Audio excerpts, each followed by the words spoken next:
Hey gang, Paul Stud Pack. Welcome back to the channel. I got to fix these bifold doors today. I wasn't going to video it, but there is so much going on with these doors, or not going on with these doors, depending on how you look at it, that I thought it would be really interesting to show you what's wrong with them and how we're going to fix them. We have to fix them because this is a non-standard size. This is a 5'4", 6'8" door. Now, I'm old school when I say 5'4", that means 5 feet 4 inches or 64 inches wide on the door, 6 foot 8 inches, 80 inches tall. We were going to replace them, but our door guy said, you can't get that, it's a custom size. We don't want to pay for a custom size because eventually all this goes away anyway. So I'm going to fix them. So here's the problem. You can probably see right here. Oh, and there's Jordan. Say hi, Jordan. Hey, Jordan. Jordan's painting, trying to finish this house so we can get back to the Stud Pack dream house. When you come in here, the first thing your eye notices is that these panels on the 2 left-hand doors don't line up at all with the panels on the 2 right-hand doors. We got our laser set up so you can see how bad they are. So the left-hand jamb is way higher than it should be. And you can see that at the bottom because the bottoms of the doors don't line up at all. So they kind of shoehorned this whole thing in here. This gap is a result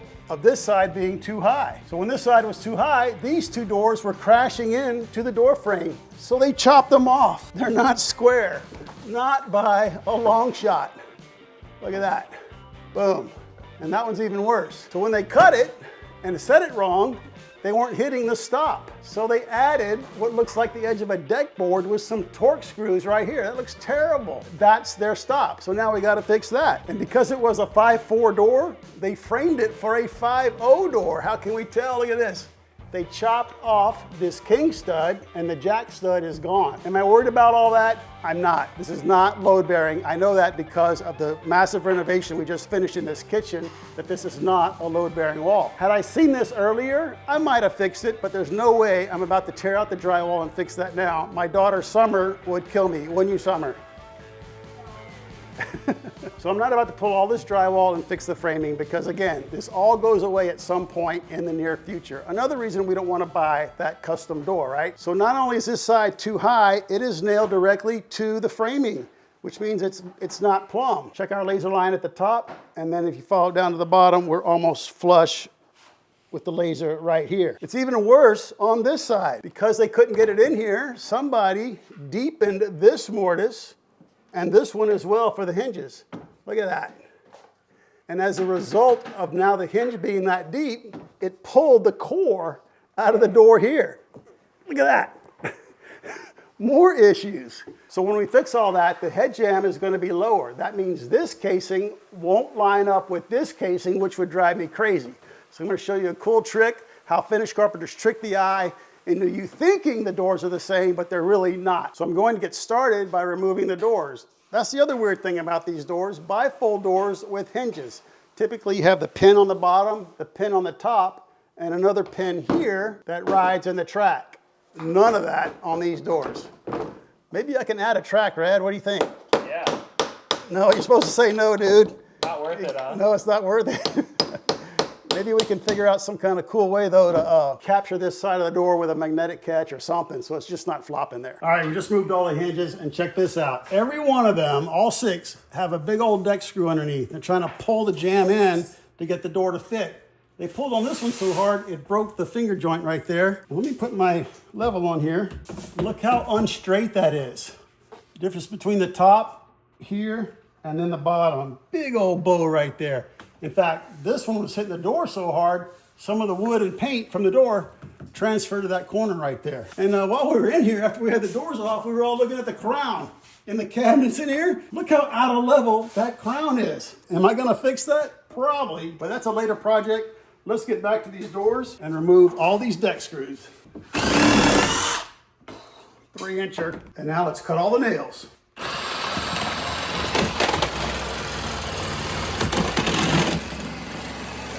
All the nails are cut. I took the screws out of this extended stop. Let me pull it off. There we go. And the door frame should be ready to come out. There's the left side. Oh, check this out. They cut the framing on this side as well, bud. Look at that. Oh my goodness. Oh, I really want to fix it, but we just can't. I just got to look away. Got our doors off, got the bottoms lined up. We're using a short section of scaffolding as a work table. Works great for us as a temporary workbench. So the bottoms are lined up. Now you can see how much we have to cut off these doors. Before we can do that, we got to take these hinges off because they're in the way of our track. We got a random screw right here. Who knows why that's there? It's probably a catch to catch the stop they put on there, right? And then we have two different size or styles of bullet catches. Are we surprised? Not really. Let's remove all this hardware. All right, there's both bullet catches. These things are adjustable. If you've never seen them or fooled with them, you can adjust them to get them to latch properly, but not my favorite. So once I pulled them out, I actually stuck my finger in here just to check that hole, and there is a metal sleeve in there as well as this one. I'm so glad I found them because that would have destroyed the blade on my track saw. So I'm gonna try to grab them with some needle nose pliers, see if I can pull that sleeve out of there. Oh, easy. Nice. There we go. So we got this one out, and that one we shoved in the door. These are hollow doors, and so it's kind of cool because now it tells me how thick this piece is on the door. I don't know if you can see in there, Rad, but there's not much left. But there's enough left for me to cut it and do what I got to do to make the top of these square. I've actually run into a door before cutting off the bottom where I removed this piece of wood and you're just looking at the void inside the door, so you got to cut a new filler. Hopefully we don't have to do it here. Let's set up the track saw and cut these doors. All ready to go. Come on underneath here, Rad. Let me show you guys a little trick I do when I'm cutting hollow core doors with my track saw. I put the clamp out here, so I'm clamping on this piece of wood. If I go in here, it's nothing but hollow, right? Sometimes there's a filler, but I don't like clamping in the middle of the hollow core door, always on the outside. I am ready to go. Let's trim all four doors to the same height.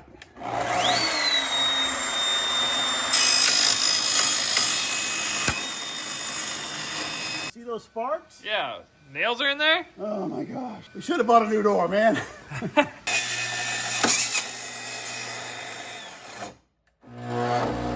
Whoa. What the heck is that? That right there? Yeah. Oh, they're staples, look. Oh no, it's a nail. I don't know, man. Oh look, nails in the end right there. All right, well, we're committed now. Let's just finish it.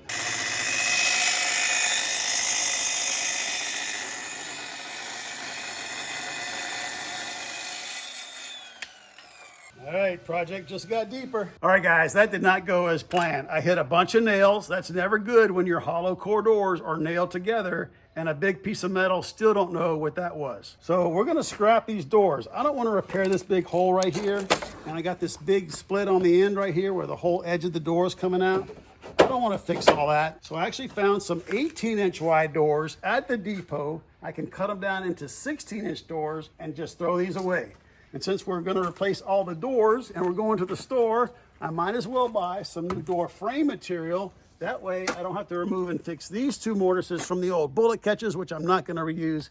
And I don't have to fix this mortise or this one. They're all split anyway. This door would never be 100%. So instead of fixing an old custom door, we're gonna show you how to build a custom door. A quick pause to tell you about the sponsor of today's video, Highboy. They sent us a P6 electric bike. This is gonna be a blast. Let's open it up. Whoa. Oh! Look at that thing. Look at the size of those tires, man.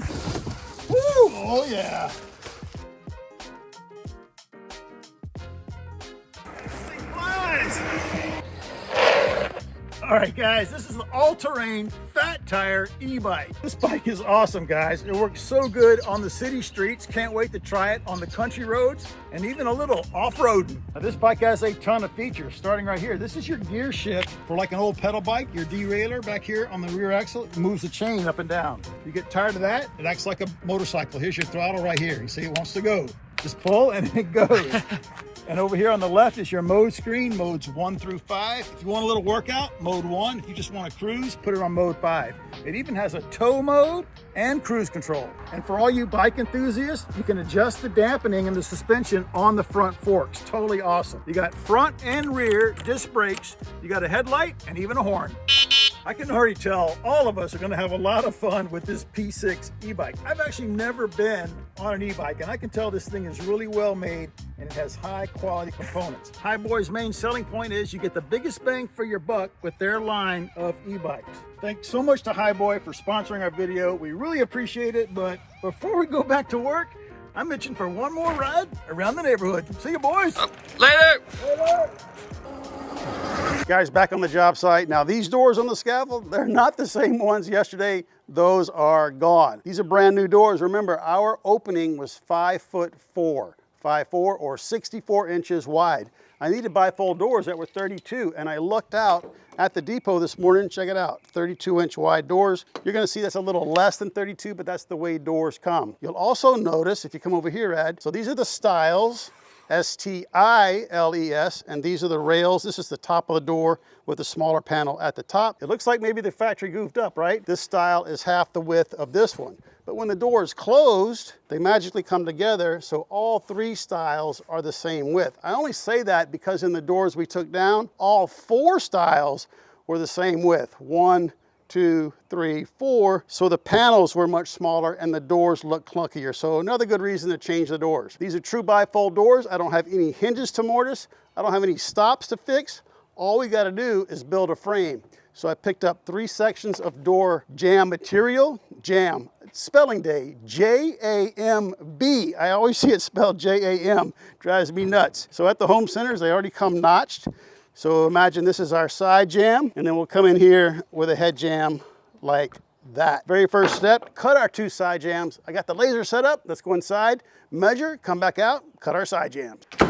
Ooh, sorry, I forgot the weather stripping was off that door because we're painting. All right, we're back inside with our laundry door, and we got our floating headers here. Remember, the door installer, for whatever reason, cut the jacks, removed the jacks, cut the kings, and attached his door to the framing right here. That was the cause of all our problems. So I'm curious, Rad, what was the rough opening of this old doorway? You can see, you know there was a jack here because the spray texture is not right there. So the jack was holding up the header, and here's the king. All right, 4'8", kind of a weird number for a bifold door, but maybe the original intent was to have 2 2-foot 4-inch doors right here, right? Like that. Yeah. And then probably something else showed up on the job site, and the door guy said, man, I gotta make it work. So we just cut this out of a non-load bearing wall. So remember, this all comes out later when we remodel this part of the house and expand it that way, so we're not worried about it.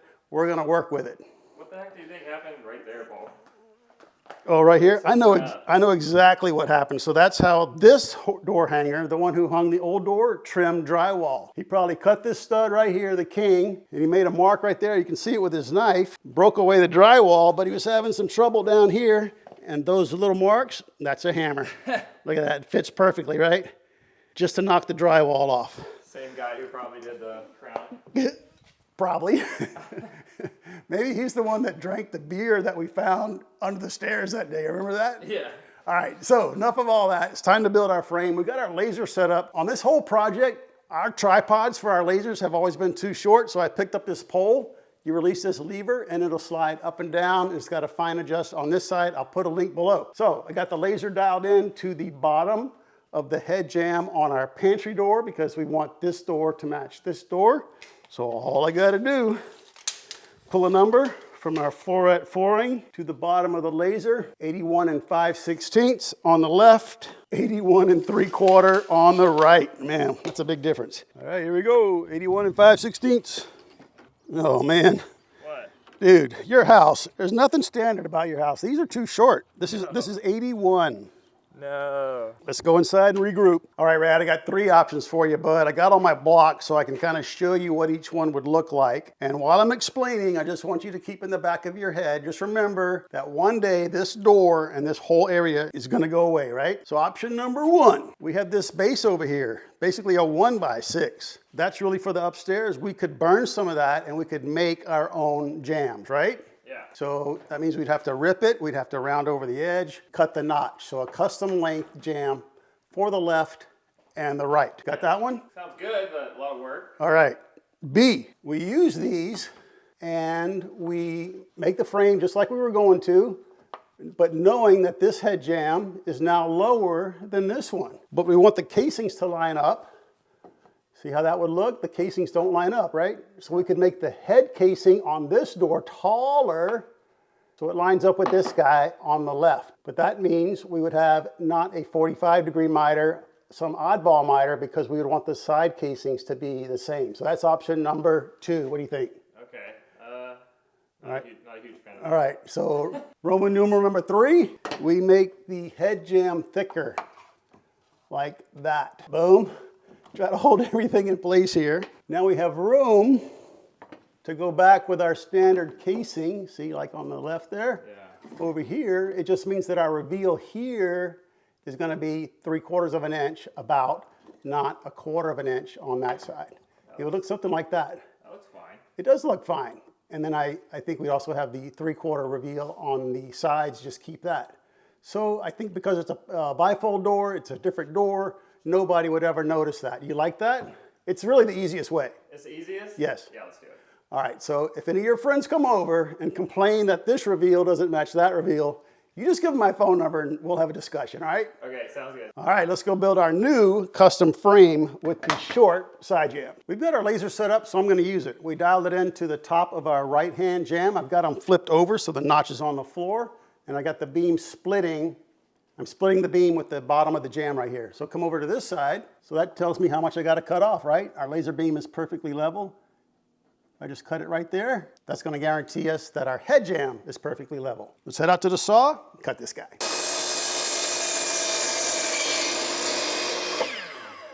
All right, side jambs are perfect. Let's measure for the head jamb. Now these studs are not plumb. We've already checked them. So this one is way out. It's leaning to your left by about 1/2 inch over the length of this level. Let me throw my glasses. Yeah, about right there. So the bottom of this stud is closest to me. So the side jamb, this guy is gonna be contacting it at the bottom, it being the stud, and we're gonna shim out the top. Now likewise on this side, this stud is also leaning that way, but not by 1/2 inch. So I'm gonna get my level plumb. So the side jamb's gonna be contacting here and shimmed out at the bottom. Looks like 64.5 rad will get us inside, right? Yeah. So that's the outside dimension of our frame.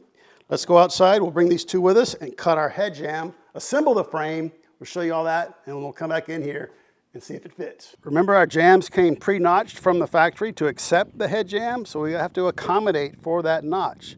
So there's my 64.5 right there on this notch, and I'm gonna look on the other side.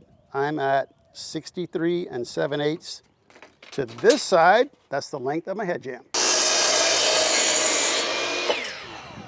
We are so close near the end of this board, it would surely split. So we're gonna pre-drill. Time to assemble. Now, I'm gonna use drywall screws. No hate, but they just work really well. This is probably one of the only times you'll ever see me use a drywall screw for something other than drywall. All right, we're all built. We got our extension piece put on the front of the frame. We don't need it on the back because that's on the inside of the laundry room, the head jamb. Nobody's ever gonna look up there, so it doesn't have to match anything. So we didn't go to the trouble to put one in there. Let me stand this guy up, try it out in the opening. Nice. And if we did it right, that laser beam should split that seam all the way down. Yeah, I'm good on this side. A little sag in the a little hump right there. We'll pull that down with some shims, get it perfect. All right, we're ready to put this up. I'm gonna switch to my 15 gauge. Oh, and that reminds me. I've been wanting to show you this. Come out here in the garage. You guys ever heard of air hose whip? It's a big thing in the commercial and industrial industries because a lot of people get hurt. Here's what it is. That little guy can ruin your day. So they make a safety exhaust coupling. I used to have them on my compressors in the commercial days, so I got one for this guy. It's a Milton. I'll put a link in the description below. So the red collar turns the air on and off. It's shoved up this way now, so the air is on. That turns the air off and relieves the pressure in the hose. Now you can take it out easy. And it works just the same in reverse. See how rusty that is? This is a 5-in-1. It fits 5 different fittings. I can just push it in one hand. It's locked in, no air pressure yet. Now I turn on the air. Absolutely love it. We'll put a link in the description. Non-sponsored, Milton, made in the USA, anodized aluminum, love them. Let's get back to work. Our bifold frame is all in place. Got a little piece on the top. We had to put some shims right here just to get this nice and level. But remember, when we put our casing on, the casing basically ties your door jamb, your door frame, to your framing on your building right here. So we got one there, nothing hanging from there, so that's gonna be plenty. Now, I've showed you a piece of the casing, so let's talk about this. We actually made this. Summer wanted a 1x3 for the casing and a 1x6 for the baseboard. So here's a section of the baseboard, and a 1x6 works well in this house because of the 9-foot ceilings. We've got our pantry right here. I'm going to butt it against there, and so we put this back band on the casing because if we didn't, it would look something like that. The baseboard would flush out with the casing, which always to me looks kind of goofy. So we just made a back band ourselves and attached it. We just bought those 1x6s you saw earlier in the video, ripped all these, and nailed them together. So when the baseboard goes against the casing, you get a nice reveal, and I think that's a really awesome custom look. You won't find that anywhere else in the entire world except right here at Summer and Rad's house.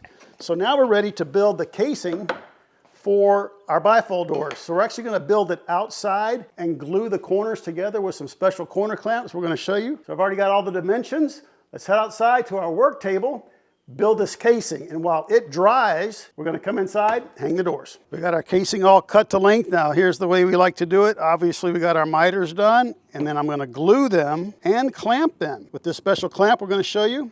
If you've been watching us for a while, you already know what that is. But these are clam clamps by Chestnut, Tool, and Chowder. Got those from Jim Chestnut a long time ago. I'm not sure if he still makes them, but we'll try to find a link and put one down in the description for you below. So we got glue on both sides of our miter. We're going to line that up as best we can and watch the magic. I'm going to try to do this solo while Rad videos. So I'm flush here, and my miter is where I want it to be. I'm going to turn this handle. You can already see it's pushing the glue out. It's going to clamp them together. I'm going to stop right there, wipe off the excess, and when that glue dries, I can carry this around as one piece, and that is not going to break. So let's glue up the other side. We'll let it bake while we hang the doors, and then when we come back, we can take this whole section, put it in place, get our reveals, nail it to the wall. So you may be wondering what our table is. That's a sheet of pre-finished 3/4 inch plywood that we got from our mill workshop for 15 bucks. It was damaged sitting on the side, so they gave it to us for 15 bucks. Makes a great work table. It's flat, it's on our scaffolding, and it's also easy to wipe the glue up on. So while the glue is still wet right here, here's another cool feature about how we do our miters. Glue's still wet. I'm going to sand that miter real quick, and you can already see that little glue line disappearing. This casing is coated with some kind of, I don't know what it is. It feels like gypsum. You know, the wood, you can see it right here on the edge. I don't know if the camera's picking that up, Rad, but right here where the defects are in the wood, the gypsum fills it in. It's really rough on my saw blades, but you know, it's cheap and it's available. But look how that joint just disappeared. Absolutely love that. Oh, a little more right there. We're gonna let this dry. Go hang some doors. Got our casing drying over there. So let's put up the track. I've got my combination square set for half the width of the door frame. We're gonna put our track right in the middle. I'm gonna make a line. And that line is where the screws go. Boom. So this old combination square, if you have one of these and you always notice this knob right there, what's that for? Check it out. This is old, so mine kind of gets stuck. It's a scribe pin. It's really a machinist tool, right, for metal work, but you could come down the side of a piece of metal or piece of wood and make a mark the same way I just did up there with a pencil, but that's way more accurate. A lot of squares, that part is missing, but I still happen to have mine. Put it back in there tight so I don't lose it. We're on our pencil line right in the middle of our holes for our screws. We'll make a mark and pre-drill. And now screw in our track. Now I bought 2 single door kits, so our track is just a little too long, no big deal. Make a mark, we'll go outside, cut it with our grinder. All right, we got both doors in. We cut the track like we showed you. This little part was in the bag, so I think it's a little track connector. So we put it right here between the 2 tracks just to keep them aligned. And we put this spring in there. These always bug me though. They always seem to move, but we're gonna see how it works. But anyway, it's a custom opening, so I knew our doors were gonna crash into each other, and they do, but it's not too bad. We determined we have to take off exactly 3/16 off of each one. So we're gonna take these outside, cut them with the track saw. Okay gang, we cut off 3/16 from both doors. They close now, but what they're doing, when I close them, it's pushing this bracket over because it's just that little gear, right? So we're gonna take another blade off of the right-hand door. Guys, we are gaining on it. The doors are looking really sharp. Now we had to go out to the saw a few times. How many, Rad? 7. 5, it was 5, it was 5. 5 times. 5 times. Snuck up on this cut. We didn't want to cut off too much So we just snuck up on it. That's the way I like to do it. So this door, we're gonna take it off again and we're gonna lower it so the tops line up. And then on the bottom, see how they're kicked out? That's what these aligners are for. A lot of times these are not even installed. So we're going to take the doors down, install the aligners on the back because we can't get in there now because of the washer and dryer. This will be the last time we take them down until we paint them. We'll put the aligners on, then we can put our casing on. Guys, they look great. See what a difference the aligners make at the bottom? Perfectly flush. Now, in the bag of hardware, it does come with wooden knobs, but we're gonna put on the dummy knobs that were on the old doors. But before we do all that, let's put the casing on. All right, gang, earlier in the video, we mentioned we're gonna trick the eye as finished carpenters. So what I mean is the jamb on this door is lower than the head jamb on this door, but we made the casings the same height. So your eye is gonna be drawn to the fact that the casings are the same and not so much to the fact that the jambs are not the same. Once it's all painted, it'll be even less noticeable. So I got a 7/16 reveal here. Remember, it's so wide so that our casing covers all the drywall damage from the old casing that was there and the guy that put in this door and just destroyed all the drywall. So I'm gonna come down here, dial my casing in to my reveal, perfect. And then, since I have such a thin reveal, I can't put a nail here because I'm into air behind here. There's nothing there. So I'm gonna favor the left-hand side, get both nails into my framing, put some big stretch on there, and it'll be fine. All right, after all the trim was installed, we caulked every joint here, here, here. Even put the piece of shoe to cover the track right there. You could use a piece of quarter round, but I like the shoe. Caulked it in, painted everything. Put the knobs on so it matches the pantry door. These were the original knobs off the old bifold doors. Really love the way it came out, and they operate just perfectly. The aligners work well at the bottom. The only thing I guess you could improve on it is you could paint these brackets. They are kind of silver and reflective. Maybe paint them the color of the floor or white, but maybe even the color of the hardware so they pick up like on the pantry door hinges. But that's a great job. We basically had like a diamond-shaped opening. Slabs going up like this, the header was going up like this, and these two studs were going over like that, and we had to put a square or a rectangle door in that opening, and it worked out great. And honestly, guys, bifold doors can really be a pain sometimes. The hardware is not the best, you know, the track's not the best. You get this little spring right here, but I love the way they work. And Summer told me it's even quieter in here now with the washing machine running because the original doors didn't have a way to latch. The bullet catches that were there were trash. So guys, if you enjoyed the video, put some new bifold doors over your like button, smash it for us. Hit that subscribe button while you're there. If you're not a subscriber to our channel already, leave us one of your awesome comments, ask a question, and we'll see you right back here on one of our very next Stud Pack videos.